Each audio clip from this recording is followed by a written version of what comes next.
Mga bossing, panoorin nyo tong pick up na to mga boss. Ipipilit niyang itawid dyan mga bossing sa nagraragasang baha. Dyan sa may sapa na yan mga boss. Tingnan nyo. May mga nakikita tayo mga boss na mga pick up na nakakatawid naman. Pero ito mga boss, tingnan nyo yung nangyari sa kanya mga bossing. Siguro nakita niyo yung mga videos natin dito mga boss na pinapakita na magaling nga tumawid yung pick up sa baha mga boss. Joke lang. Yan mga bossing Yan. Dapat siguro mga boss mabigat yung karga niya. Dapat dinamihan ng tao dyan.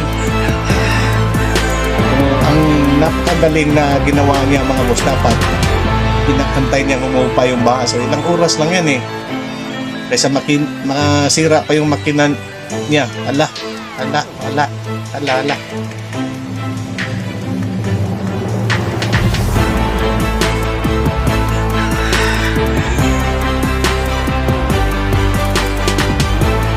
Pick